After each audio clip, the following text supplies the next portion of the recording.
बिस्मिल्लाहिर्रहमानिर्रहीम और अस्सलाम वालेकुम।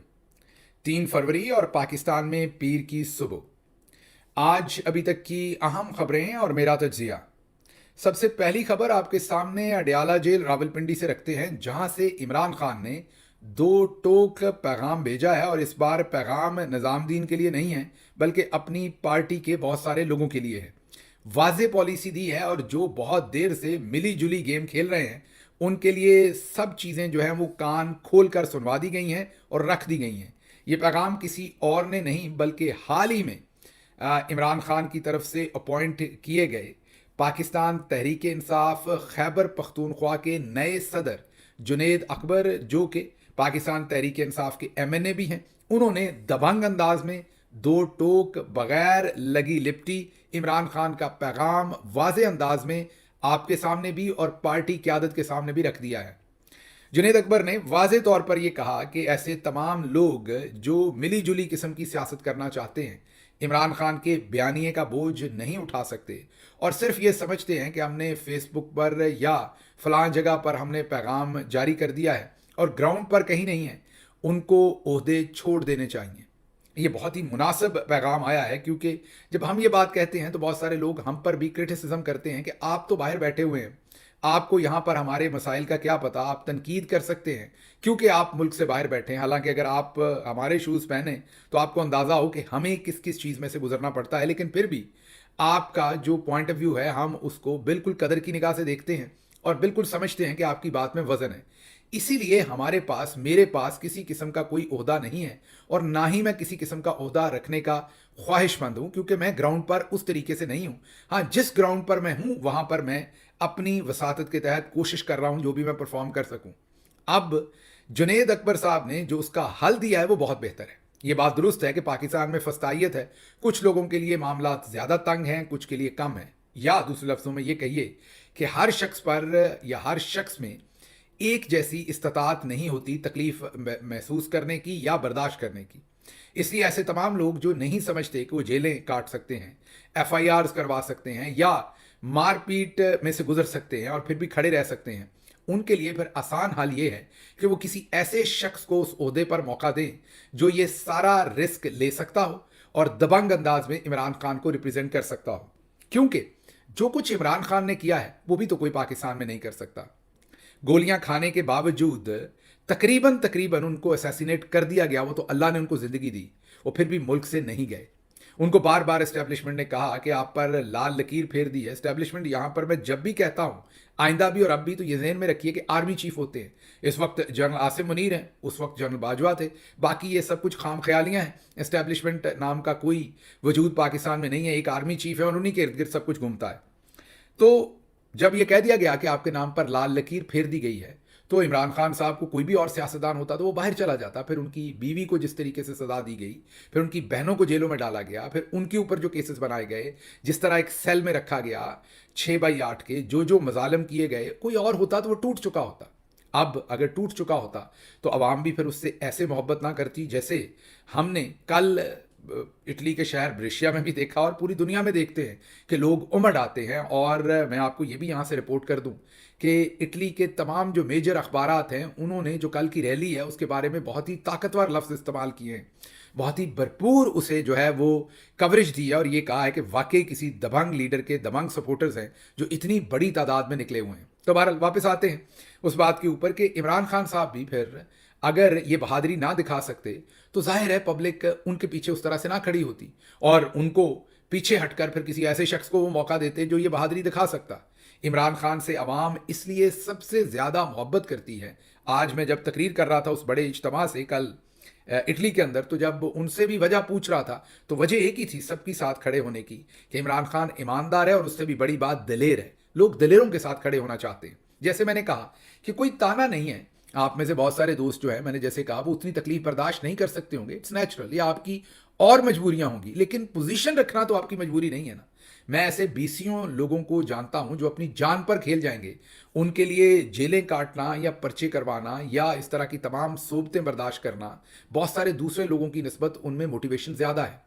तो फिर आपको ओहदे छोड़ के मौका भी ऐसे लोगों को देना चाहिए। आप पार्टी में रहिए, आप क्योंकि पहले भी अगर साइड पे हैं, उस तरीके से अमली सियासत नहीं कर रहे, तो अभी भी आप साइड पे हो जाइए और ओहदा किसी और को दीजिए, ऐसे शख्स को ओहदा दीजिए जो दबंग तरीके से बोले। और इमरान खान जो जेल के अंदर तमाम मुश्किलात काट रहे हैं, उनके तो एक किस्म के गर्दन के ऊपर छुरी रखी हुई है, उसके बावजूद वो कलमा हक कहते हैं, याया खान पार्ट 2 कहते हैं, वो कहते हैं कि हमूद रहमान कमीशन रिपोर्ट पढ़े। उनको भी तो जान का खतरा है, उनके भी तो ख़ानदान को खतरा है, उनके साथ भी तो सारे जुल्म हो रहे हैं।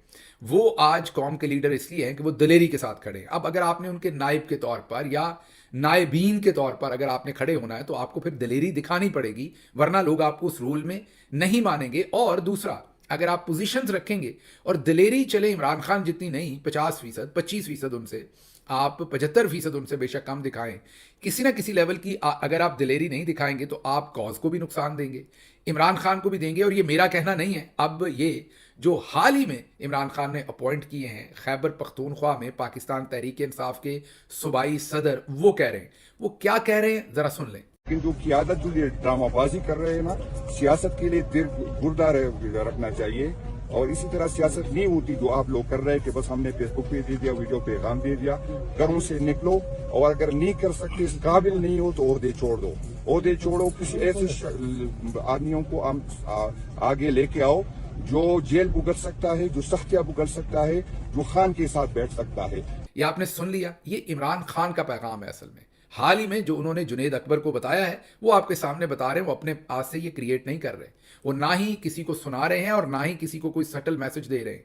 वो मैसेज दे रहे हैं जो इमरान खान ने उनको दिया है कि बाहर जाके पार्टी को ये बताया जाए।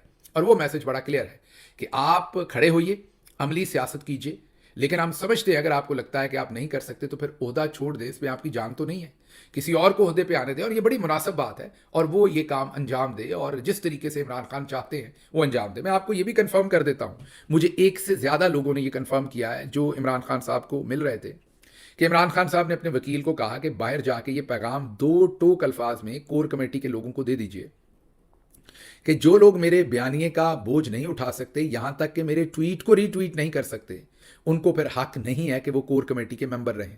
वो फिर कोर कमेटी को छोड़कर साइड पर हो जाएं, या उन्हें साइड पर कर दिया जाए। यहाँ जी हाँ, ये दुरुस्त सुन रहे हैं, इमरान खान ने वाजे पैगाम भेजा है। ये मुझे एक से ज़्यादा लोगों ने जो वहाँ मौजूद थे उन्होंने ये बताया है। जब मैंने अपनी टीम को इस काम पर लगाया और डाटा इकट्ठा किया, तो मेरे लिए भी ये होशरुबा इंकशाफ था कि बहुत बड़ी मेजॉरिटी, मैं दूसरी दफ़ा लफ्ज़ इस्तेमाल कर रहा हूँ, बहुत बड़ी मेजॉरिटी जो है वो इमरान खान के ट्वीट्स को रीट्वीट नहीं करते। वो बिल्कुल सन्नाटा, नील बटा सन्नाटा रखते हैं।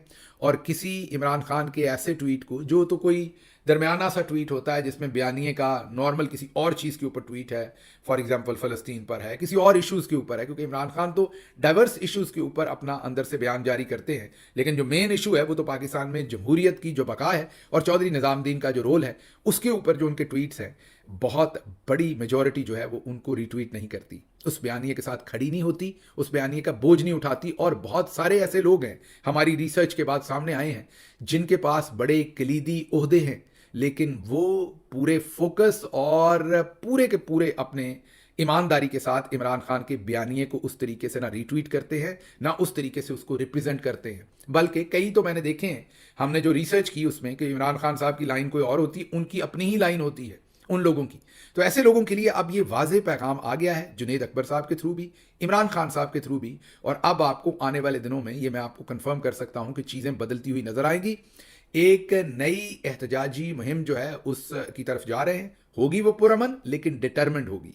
वो जो बहुत सारे दोस्त जो हैं वो जो दरमियान में दूसरी बातें सोचते हैं, फिर दरमियान में बहुत सारी प्रैक्टिकलिटी बताते हैं। देखें, जो प्रैक्टिकल पॉलिटिक्स है पाकिस्तान की, वो तो वही है जो नवाज शरीफ ने की है।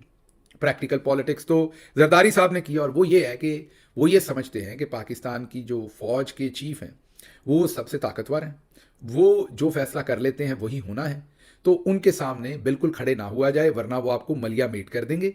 उनसे उस वक्त बचा जाए, किसी भी तरह से कोई मुआहदा करके, एनआरओ लेके, पाँव पकड़ के, मिन्नत समाजत करके, बाहर से सिफारिश करवा के किसी तरह से मुल्क से बाहर निकला जाए, 2-3 साल इंतज़ार किया जाए, उनकी गुड बुक्स में वापस आया जाए, और फिर दोबारा गवर्नमेंट किसी तरीके से ले ली जाए। ये है प्रैक्टिकल पॉलिटिक्स। अब अगर आपने प्रैक्टिकल पॉलिटिक्स करनी है तो फिर इमरान खान के साथ तो आपका साथ नहीं बनता। वो तो प्रैक्टिकल पॉलिटिक्स नहीं कर रहे, वो तो एक ऐसी पॉलिटिक्स करते हैं जो प्रैक्टिकली तो आपको नामुमकिन लग रही थी। क्या ये प्रैक्टिकली लग रहा था कि इमरान खान 8 फरवरी का इलेक्शन जीत जाएंगे, जब पूरी पार्टी तोड़ डाली गई और खंभों को टिकट देना पड़ी और गाजर, मूली, जूता, बेलना, चिमटा इन निशानों के ऊपर, और वो भी एमपीए के और निशान, एमएनए के और निशान, क्या ये प्रैक्टिकल था? लेकिन इमरान खान डटा रहा और उसने प्रैक्टिकलिटी के अगेंस्ट जाकर प्रूव करके दिखाया कि अगर आपका ईमान मजबूत हो, आवाम से रिश्ता हो, तो आप किसी भी हालात के अंदर खड़े हो सकते हैं। तो अब जितने भी दोस्त प्रैक्टिकल सियासत करते हैं और बाद में कहते हैं कि नहीं ये तो जज्बातियात है, ये तो उनके लिए बहुत आसान हल है कि वो इमरान खान की सियासत से अलग हो जाएं, वो अपनी सियासत करें या किसी और पार्टी में करें। इमरान खान की सियासत और ओहदे उनके पास रहने दें जो उनके बयानिए के साथ चलने का हौसला रखते हैं, डिटर्मिनेशन रखते हैं या अंडरस्टैंडिंग रखते हैं। दोबारा ये एक बहुत ही तगड़ा एक नई शिफ्ट आ रही है पार्टी में, और ये नई स्ट्रेटजी में मेरे कहने का मतलब, और आपको कई चीज़ें हिलती जुलती भी नजर आएंगी। और मैं जुनैद अकबर की ये जो स्टेटमेंट है इसे भरपूर तरीके से इंडोर्स करता हूं। अब चलते हैं अगली खबर की तरफ। डोगर कोर्ट आ नहीं रही, डोगर कोर्ट आ गई है। जी हाँ, चलें, ये तो अच्छा हुआ कि हमने आपको जो 2 महीने पहले खबर दी थी, जस्टिस 2 महीने या 6 हफ्ते जो पहले खबर दी थी कि जस्टिस सरफराज डोगर को जो 15वें नंबर पर लाहौर हाई कोर्ट में है, उनको वहां से उठाकर यहां लाया जा रहा है और चीफ जस्टिस बनाया जा रहा है। वो खबर फिर आज से हमने 6 हफ्ते या 2 महीने पहले आपको बताई, लेकिन आज से 4-5 दिन पहले मीडिया ने उसे रिपोर्ट किया और कल बाकायदा उसका नोटिफिकेशन हुआ। ना सिर्फ नोटिफिकेशन हुआ सेम डे, बल्कि उसी दिन रोस्टर भी बन गया। जी हाँ, आपके सामने रख रहे हैं, उन जजेस का रोस्टर भी बन गया और रोस्टर बहुत खूबसूरत है। गौर कीजिए कि justice Aamir Farooq chief justice हैं और सीनियर मोस्ट जज जो हैं वो देखिए आमिर फारूक के बाद जो हैं वो सरफराज डोगर साहब को बना दिया गया है। अब आपको समझ आ गई जो हमने 2 महीने पहले आपको बताया था कि आमिर फारूक साहब ऊपर चले जाएंगे, ऊपर का मतलब है सुप्रीम कोर्ट में, तो पीछे से प्यूनी जज जो हैं वो इस वक्त सरफराज डोगर साहब बन गए हैं और जस्टिस मोहसिन अख्तर कियानी साहब जो है उनको तीसरे नंबर पर ले जाया गया है। तो इन हालात में ये तो वाजे हो गया कि जिस तरीके से ऊपर लूट मार की है सुप्रीम कोर्ट में और जस्टिस मंसूर अली शाह साहब को हक नहीं दिया और जस्टिस याया अफरीदी को out of turn chief justice बनाया और आईनी बेंच जस्टिस अमीनुद्दीन को दिया, बिल्कुल उसी तरह से अब जस्टिस मोहसिन अख्तर कियानी को डिप्राइव किया जा रहा है। अब ये जो मैंने कहा कि ये जो डोगर कोर्ट है ये बोल रही है, मतलब कि ये आ नहीं गई, आ रही है, और ये डोगर कोर्ट जो है वो बोल बोल के बता रही है कि हो क्या रहा है। ये जरा सुनिए डोगर कोर्ट क्या बोल रही है। जस्टिस सरफराज डोगर साहब ने मार्च 2021 में मरियम नवाज को चौधरी शुगर मिल्स केस में प्री अरेस्ट बेल दी। जस्टिस डोगर ने 23 अप्रैल 2021 को मनी लॉन्ड्रिंग केस में शहबाज शरीफ को जमानत पर रिहा किया कोर्ट लखपत जेल से। जस्टिस सरफराज डोगर ने 2021 में नैब के केस में राणा सनाउल्लाह को प्री अरेस्ट जमानत दी। फिर एनए 214 मुल्तान से शाह महमूद कुरैशी को 8 फरवरी के इलेक्शन से नाअहल करने वाले भी सरफराज डोगर ही थे। इस्लामी यूनिवर्सिटी बहावलपुर वीडियो स्कैंडल को दबाने वाले भी जस्टिस सरफराज डोगर ही थे, जिनमें शायद मुबैना तौर पर चीमा साहब के बेटे का नाम आ रहा था और उनके ऊपर यह नजला गिर रहा था, तो उस केस को भी जनाब जस्टिस सरफराज डोगर साहब ने दबाया था। सिर्फ यही नहीं, अगर आप ये देखें तो जस्टिस सरफराज डोगर की लाहौर हाई कोर्ट की वेबसाइट से चेक करें तो सिर्फ 59 जजमेंट्स जो हैं वो रिपोर्टेड जजमेंट्स हैं। रिपोर्टेड जजमेंट्स वो होती हैं जो इतनी काबिल जजमेंट्स होती हैं कि उन्हें एक मिसाल बनाया जाता है जिसकी बाद में अदालतें तकलीद करती हैं और उस जजमेंट की बेस के ऊपर आने वाले वक्तों में फैसले होते हैं। अगर जस्टिस सरफराज डोगर की 59 जजमेंट्स जो हैं वो रिपोर्टेड हैं, तो दूसरी तरफ जस्टिस मोहसिन अख्तर कियानी की 161 हैं। ये वैसा ही है जैसे 17 सीटों वालों को जो है वो प्राइम मिनिस्टरशिप दे दी, हुकूमत दे दी, और जिसने 171 सीटों से भी ज़्यादा सीटें जीती थी उसको जेल में डाला हुआ है। बिल्कुल वैसे ही 161 रिपोर्टेड जजमेंट वाले जस्टिस मोहसिन अख्तर कियानी से जो चीफ जस्टिसशिप है वो छीन ली और 59 रिपोर्टेड जजमेंट्स वाले जस्टिस सरफराज डोगर को अब चीफ जस्टिस बनाया जा रहा है। बहरहाल ये तमाम चीज़ें तो अब हो गई, लेकिन इसमें एक और इंटरेस्टिंग बात है, वो ये है कि इस्लामाबाद बार काउंसिल ने दीगर हाई कोर्ट से इस्लामाबाद हाई कोर्ट में जजेस के तबादलों पर जनरल बॉडी इजलास कल 11 बजे तलब किया है। अब मेरा इस्लामाबाद बार काउंसिल मेरे लिए तो सारे ही बहुत मोहतरम है। मेरे बुरे वक्त में जाहिर है लॉयर्स ही आपके लिए पेश होते हैं, बहुत सारे दोस्त हैं, लेकिन मैं उन्हें ये कहूँगा कि ये आप क्यों अपने आप को तकलीफ दे रहे हैं। कल आप आएंगे, वहाँ पर चाय के कप होंगे, कुछ केक रस होंगे या फ्रूट केक होंगे जो वहाँ से आपको मिलेंगे। आप मीन आपकी जो वहाँ पर कैंटीन है, आप पिएंगे, फिर एक आप प्रेस रिलीज़ निकालेंगे और फिर आप सो जाएंगे। हजूर, अगर आपने कुछ करना होता इस्लामाबाद बार ने या सुप्रीम कोर्ट बार ने या लाहौर हाई कोर्ट बार ने या किसी भी बार ने, तो 2 महीने पहले हम आपको ये खबर दे चुके थे मेरे व्लॉग में। मैं लड़कों को कहूँगा, अपनी टीम को, कि वो फिगर आउट करके वो दिन बता दें एग्जैक्टली अगले व्लॉग में कि हमने कब ये स्टोरी ब्रेक की थी सबसे पहले। तो जब हमने आपके सामने ये खबर रखी थी, अगर हमें पता लग गया, जो वकील नहीं है, बाहर हैं, तो आपको भी पता लगा होगा। तो आपने क्या किया? आपने कुछ नहीं किया, और ना ही आपने आगे कुछ करना है। मैं अभी आपको बता दूं, आप भी तभी 2007-8 में तगड़ी मुहिम चलाते हैं जब पीछे जनरल कियानी आपके पीछे होते हैं और परवेज मुशर्रफ के खिलाफ आपको इस्तेमाल करना होता है।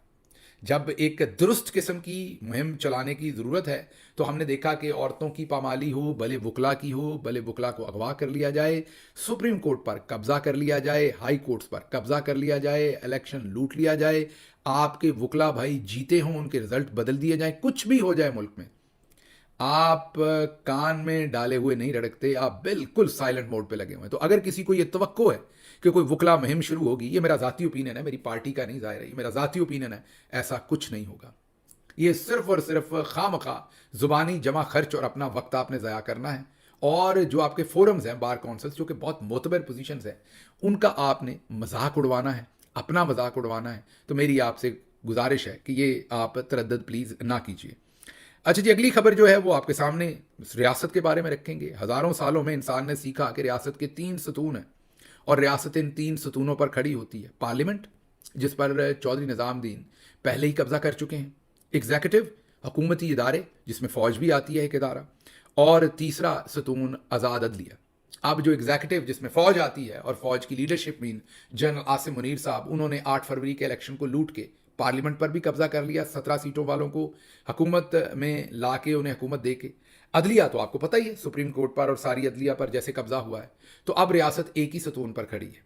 और ये अखबार का जो कार्टून है, ये बिल्कुल दुरुस्त बता रहा है कि अब रियासत बंदूक पर खड़ी है, क्योंकि आपने दूसरे दोनों पिलर तो गिरा दिए हैं, तो अब बंदूक की नोक पर रियासत खड़ी है। अब देखते हैं कितनी देर तक आप ये निज़ाम को, टेढ़े निज़ाम को ऐसे खड़ा कर सकते हैं और आगे मामला चला सकते हैं। अब डॉन भी लिख रहा है कि अगर सीनियर मोस्ट जजेस ही हेल्पलेस है, तो एक कॉमन सिटीजन जो है वो पाकिस्तान में इंसाफ के लिए क्या उम्मीद लगाए। डॉन को शुक्र है, खुदा खुदा करके ये लिखने की नौबत आई, क्योंकि बदकिस्मती से मैंने जैसे आपको कहा कि वकला सत्तू पी के सोए हुए हैं, हमने देखा जो सहाफ़ती तंजीमें वो भी सत्तू पी के सोई रहीं, और पीका एक्ट जो है वो कामयाब हो गया।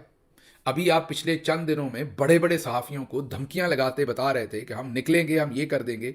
उनके बारे में भी मैं आपको पेशगी बता देता हूं कि हमारे वो तमाम दोस्त इसी तनख्वाह पर काम करेंगे और सवाए गीदड़ बब्कियों के और कुछ नहीं होगा।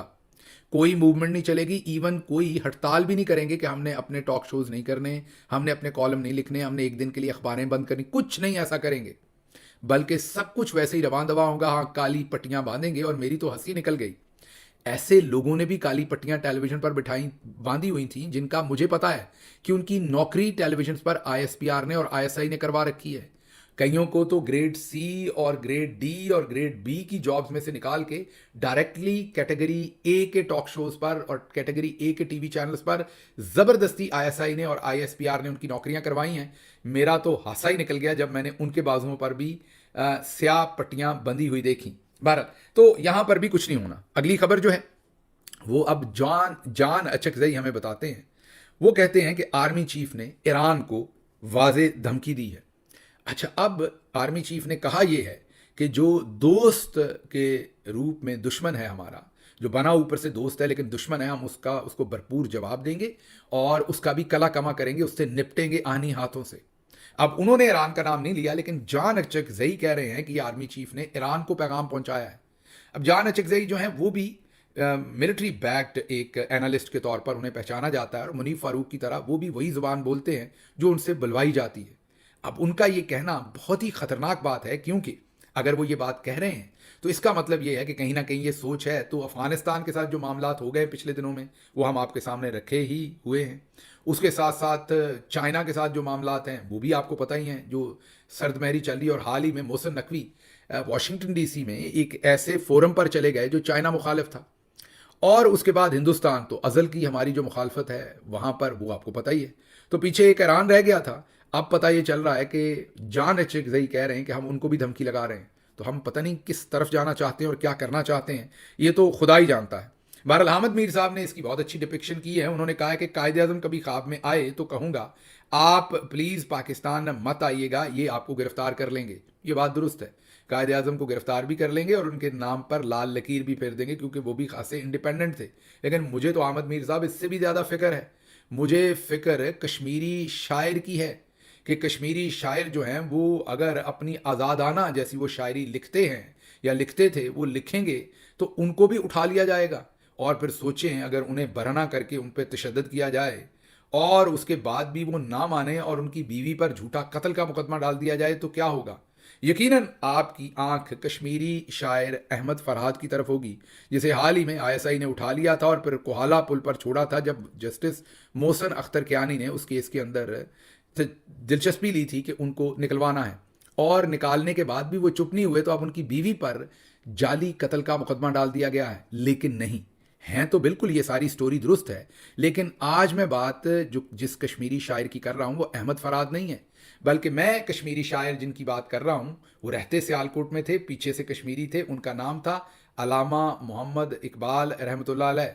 सोचिए अगर आज वो होते और जैसी वो शायरी लिखते थे और न्योले को शहबाज से लड़ा देते थे, तो शहबाज भी उठा के अंदर कर देना था उन्होंने और इकबाल साहब का न्योला भी उठा के अंदर कर देना था। तो कहने की बात यह है कि अच्छा हुआ वक्त पर निकल लिए।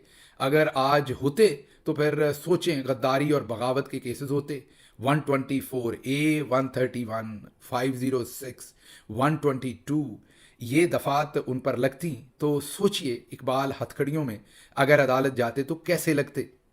बहरहाल आप खुदा ना करे कि हम ख्वाब में भी इकबाल अलामा मोहम्मद इकबाल रहमतुल्लाह अलैह को ये देखें, लेकिन आप कहेंगे ऐसा ना होता क्योंकि उनके घर की चादर चार दीवारी पामाल की गई। उनकी बहू जस्टिस नासरा जावेद साहबा की वो तस्वीरें और उनके घर की वो वीडियो आपको याद होगी। उनके घर की दीवार फलांगी गई। अगर वो उस वक्त अपने घर में होते और आज हयात होते तो उनको भी हथकड़ियाँ लगाकर ले जाया जाता। लेकिन चले, अल्लाह ना करे कि हम ख्वाब में भी ये मंजर देखें। आप फिलहाल जो नए उभरते हुए शायर अहमद फरहाद हैं, आप उन्हीं का ये हशर देखकर अपना दिल पूरा कर लीजिए। बहरहाल अगली खबर जो आपके सामने रखनी है वो आखिरी खबर ये है कि जर्नैल और उनके हवारी रियासत और शहरी माशरे के दरमियान तावन को तबाह कर रहे हैं। हमें इन्हें इस तबाहकुन रास्ते से रोकना होगा, इन्हें हटाना होगा। अब ये एक फ़र्ज़ बन चुका है। ये सरवर बारी कह रहे हैं, एक इंडिपेंडेंट आवाज़ है, इलेक्शन को भी मॉनिटर करते हैं और इलेक्शन में धांधली को बहुत बार बार एक्सपोज कर चुके हैं। खबरें यही थी। मुझे यहाँ से आप इजाज़त दीजिए। अल्लाह आपका हामी और नासिर हो। पाकिस्तान जिंदाबाद।